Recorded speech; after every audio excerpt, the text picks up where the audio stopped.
Hi, my name is Mark, and in this video we are going to re-snare an existing snare track using a real snare, some postal boxes, and might need one of these, a microphone.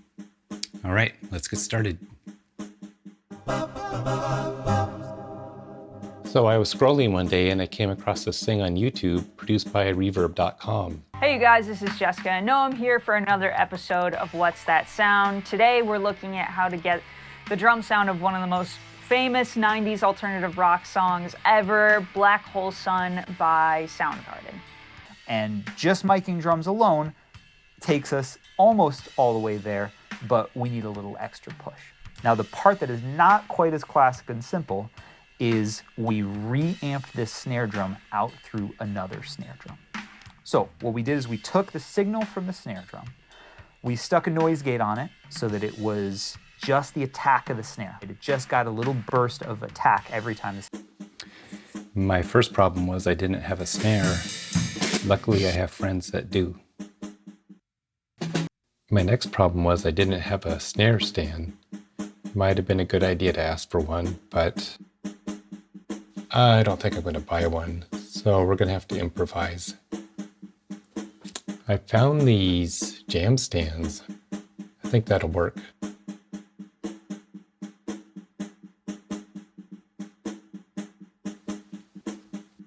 I also use postal boxes, and I'll explain why in a minute. Now on their video, they have these little passive Avitone speakers. I don't own Avitone speakers, so we're going to have to improvise there as well. I do have these Roland DM10s, which were a little heavy. In fact, they were so heavy that I discovered that they completely choked out the snare. So we need a new idea. I notice the snare reacts to anything, so why not just put it underneath the snare by the wires?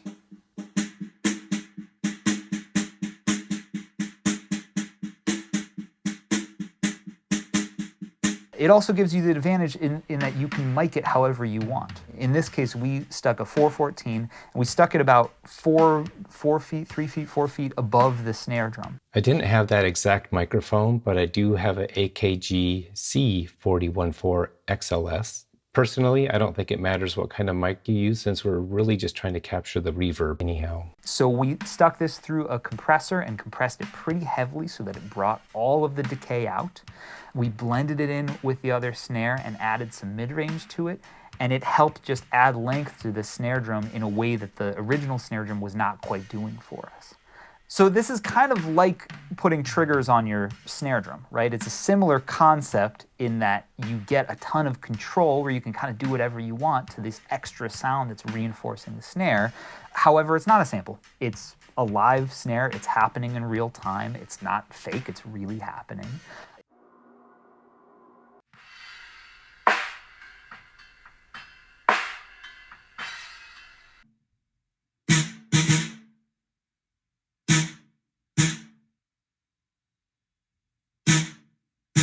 So right away I noticed that there was a problem. Some harmonic was happening, probably because the speaker was underneath the snare drum. So I tried to dampen it down using different things. Thought a beer can would work, but that wasn't very helpful. Ashtray, good idea, didn't work. Guitar picks, didn't work. Radio, statue I made in high school, no. Pillow. Now here we go, a pillow with shoes and jingle bells. That seemed to give off just the perfect tone for me.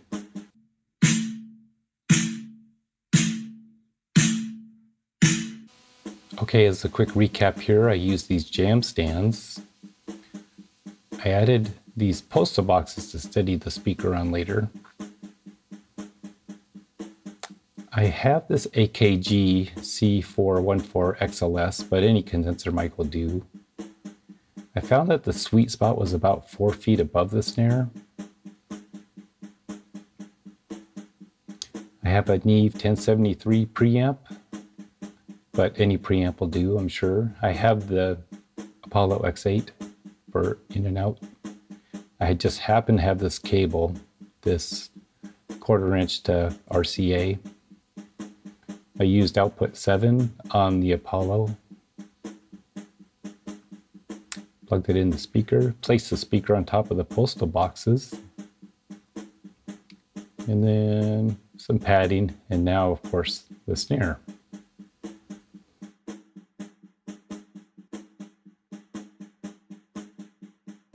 And as you saw earlier, I added some dampening for a better tone. I found that shoes and jingle bells work pretty well. So in my garage studio space, I have these diffusers on the ceiling. They're from Auralux, but a lot of companies make similar things now. I think it may have added a bigger sound to the recording. We're going to go through this very quickly. I use Logic Pro 10. I'm going to set up a new project here. I'm going to start with 3 tracks. First track's going to be drums. Second track's going to be the snare isolated. And the third track's going to be the re-recorded snare. All right, so I'm going to import the full kit here, which we're going to use later. Thanks to Neve at TMR Productions for producing these wonderful drum tracks for me. I cannot do it myself.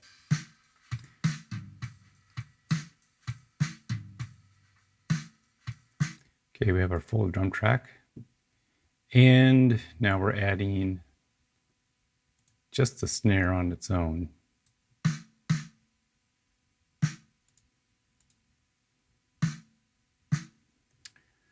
Okay, now on the reverb video, they added some stuff to the track they recorded. I'm not going to do all that, but I am going to add an EQ that I like. There it is, Jordan Valarote. That's a good one. Okay, and I'm also adding the 1176.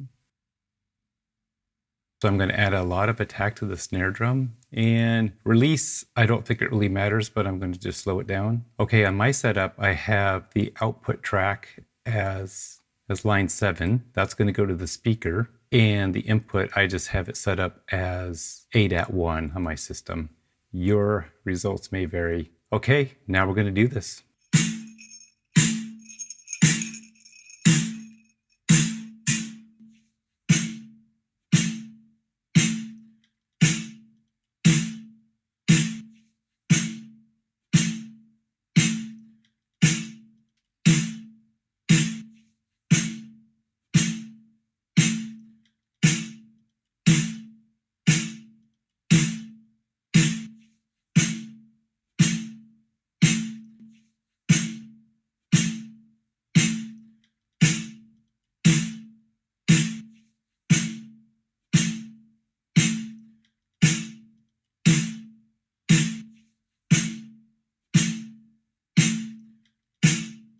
Okay, was it worth it? Let's find out. But first, if you like this kind of content, please like and subscribe and leave a comment down below.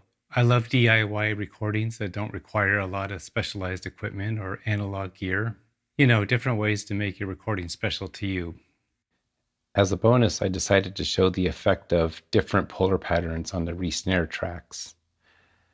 I discovered quickly that the Re-Snare tracks blended in so easily with the full drum kit that I had to add gain to each of the tracks. All right, let's see what we have here.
So to be honest, I didn't hear a lot of differences between the microphone patterns. At first, I really liked the Omni pattern.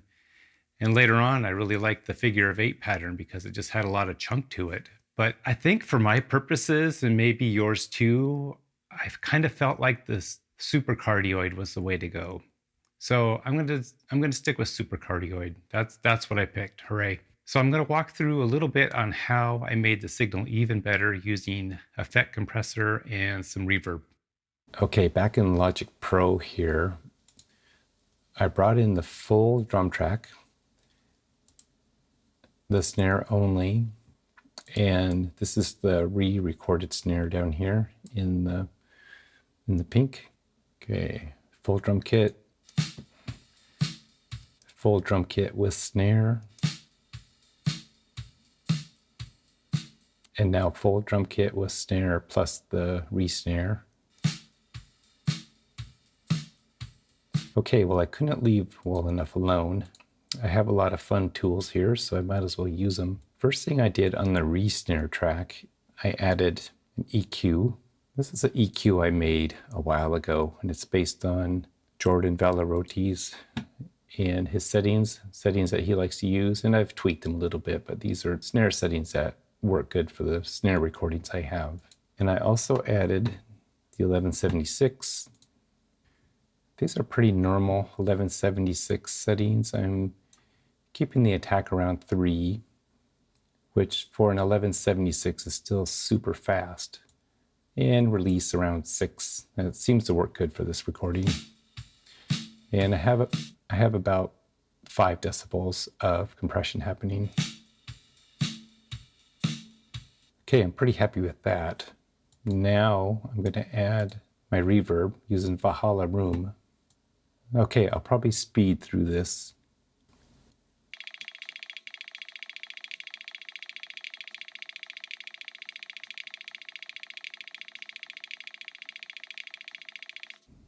Okay, that's close enough. Now I'm going to take a little bit of volume out of here.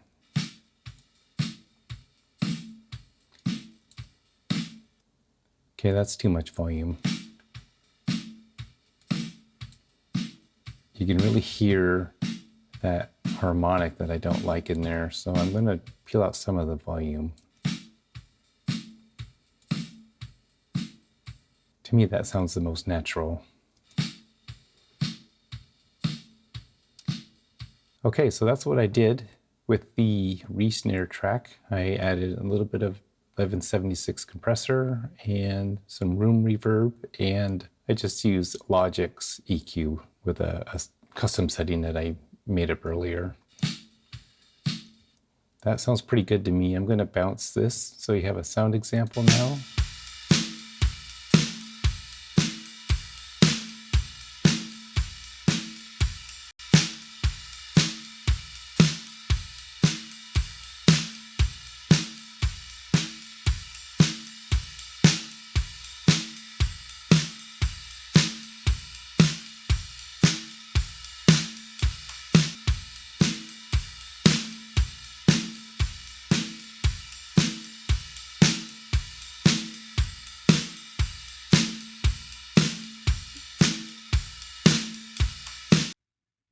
So do my drum tracks magically sound like Soundgarden now?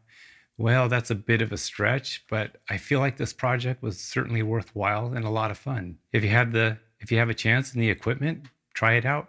Thank you for hanging in there. Ciao for now.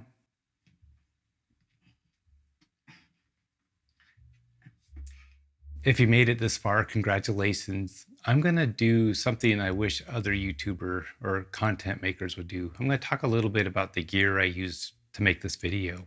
So I have other cameras, but for this video I used an old iPhone 11 from 2019. For the video and vocal overdubs, I did not use the MFJ 557 code oscillator. I used the Ceramonic Blink 500 B1 with the lavalier. I used a regular home consumer lamp. This is a Loom Cube. I'm not sure which model it is. Just says Loom Cube. I use the Neve 660 Pro. I use this amazing tripod. It's a brand I've never heard of called Bogan, model 3046. Super sturdy. I have no idea how old this thing is. Okay, well, thank you for tuning in. This is Mark. Ciao for now.